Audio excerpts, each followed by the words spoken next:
In the wake of the Endurance sliding through the ice and disappearing from view, Shackleton has a critical realization that he holds to for a great length of time.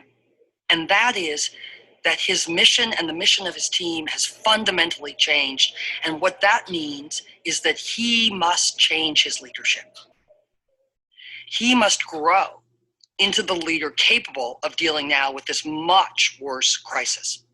He writes in his diary that a man must shape himself to a new mark the minute the old one goes aground. Think about what he's saying. He's saying the finish line has changed. The goalposts are different. I've got to raise my game and develop the kind of leadership that is required to meet these new increasing challenges. Shackleton also understands, very much in relation to this, what all leaders need to come to know, which is that in order to do that, he has to keep meeting with himself about how he's going to do this. Because one thing is very, very obvious to him, and that is, I may not know as the leader exactly how we're going to steer toward the new mission. Shackleton wants his men to survive, but he doesn't know step by step exactly how he's going to do that. And the turbulence and volatility of his circumstances make that almost impossible. So what does that mean for his meetings with himself, for his making of himself into a new, even stronger, more resilient, more capable leader?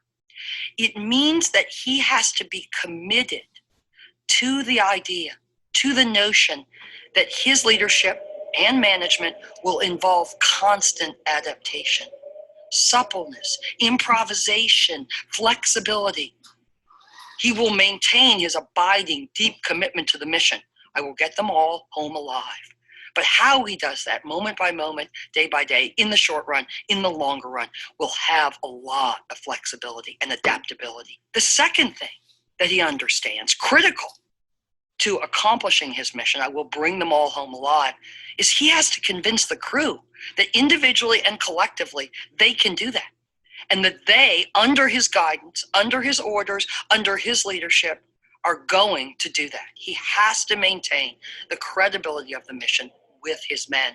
At the same time, he's juggling, like all leaders, a number of balls in the air at all times. He has to continue to manage the energy of the men.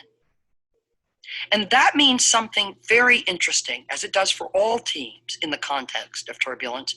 That means he also has to manage the people that are potentially disruptors, potentially great doubters, potentially capable of spreading doubt and dissension and negativity.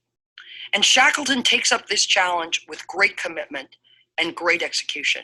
And what he does is, at its simplest, most fundamental level, is back to the old adage, keep your friends close and your enemies closer.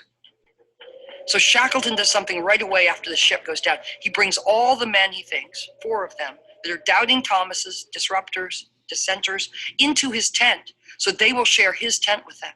He takes very special care to keep them on board. He keeps a close eye on them, because what he does not want, what he cannot have, and all leaders understand this with a big mission, he cannot have those doubters, those disruptors, spreading the negativity and doubt and dissension that they themselves feel.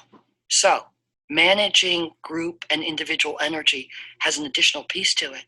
You have to make sure that the enemies of the change, of the mission, of the great achievement are managed so that they do not in any way take the mission off course.